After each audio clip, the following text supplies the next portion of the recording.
Guys, ಎಲ್ಲರಿಗೂ ನಮಸ್ಕಾರ. ಎಲ್ಲರೂ ಹೇಗಿದ್ದೀರಾ? ಚೆನ್ನಾಗಿದ್ದೀರಾ ಅನ್ಕೊಂತೀನಿ. ನಾನು ಕೂಡ ಸಖತ್ತಾಗಿದ್ದೀನಿ. ಟಾಲಿವುಡ್ ಇಂದ ಪವರ್ ಸ್ಟಾರ್ ಪವನ್ ಕಲ್ಯಾಣ್ ಅವರ ಹೊಸ ಮೂವಿ ಹರಿಹರ ವೀರಮಲ್ಲು ಟೀಸರ್ ಬಂದಿದೆ. ಬೆಳಗ್ಗೆ 9:10 ಬಂದಿದೆ. ಆ ಟೀಸರ್ ರಿಯಾಕ್ಷನ್ ಕೊಡೋಣ ಅಂತಿದ್ದೀನಿ. ರಿಯಾಕ್ಷನ್ ನೋಡಿ ಆಮೇಲೆ ಮಾತಾಡೋಣ. ಧರ್ಮಗೋಸ್ಕರ ಯುದ್ಧ 2024 ಟೀಸರ್ ಹೇಗಿದೆ ಅಂತ ಕಮೆಂಟ್ ಮೂಲಕ ತಿಳಿಸಿ.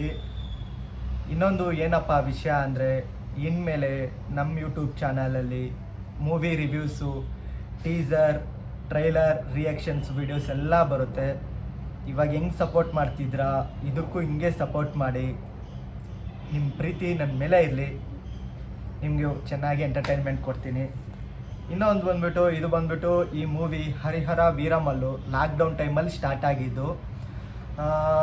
ಆವಾಗ ನನಗೆ 18 ಇತ್ತು. ಇವಾಗ ನನಗೆ 21 ಏಜು.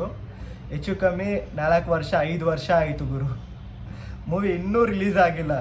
ಆಮೇಲೆ ಅದೇನೋ ಗ್ರಾಫಿಕ್ಸ್ ಚೆನ್ನಾಗಿಲ್ಲ ಅಂತ ಅವಾಗೊಂದು ಸಲ ಟೀಸರ್ ಬಿಟ್ಟಿದ್ರು. ಗ್ರಾಫಿಕ್ಸ್ ಚೆನ್ನಾಗಿಲ್ಲ ಅಂತ ಆಮೇಲೆ ಚೇಂಜ್ ಮಾಡಿ ಇವಾಗ ಡೈರೆಕ್ಟ್ರು ಕೂಡ ಚೇಂಜ್ ಆಗಿದ್ದಾರಂತೆ.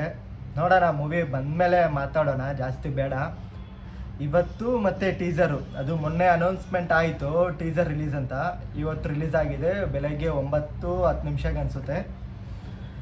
ನೋಡೋಣ, ಲೇಟ್ ಆದರೂ ಪರವಾಗಿಲ್ಲ. ಲೇಟೆಸ್ಟಾಗಿ ಬರ್ತಾರೆ ಪವರ್ ಸ್ಟಾರ್ ಪವನ್ ಕಲ್ಯಾಣ್. ಅದು ಬೇರೆ ಈ ಥರ ಕ್ಯಾರೆಕ್ಟ್ರಲ್ಲಿ.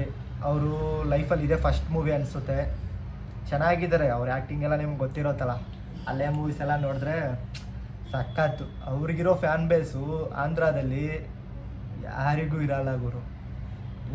ಒಂದು ಧರ್ಮಗೋಸ್ಕರ ಯುದ್ಧ ಅಂತ ಈ story. AM Ratnam present ಮಾಡ್ತವ್ರೆ.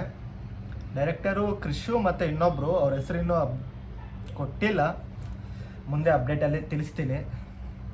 Okay, ನೀವು ಯಾರೆಲ್ಲ ಪವರ್ ಸ್ಟಾರ್ ಪವನ್ ಕಲ್ಯಾಣ್ ಅವರ ಅಭಿಮಾನಿ ಆಗಿದ್ದರೆ ಈ ವಿಡಿಯೋಗೆ ಒಂದು ಲೈಕು, ಒಂದು ಸಬ್ಸ್ಕ್ರೈಬು. ನಿಮ್ಗೇನು ಅನಿಸಿದೆ ಈ ಟೀಸರು ಒಂದು ಕಮೆಂಟ್ ಮೂಲಕ ತಿಳಿಸಿ. ಧನ್ಯವಾದಗಳು. Stay tuned.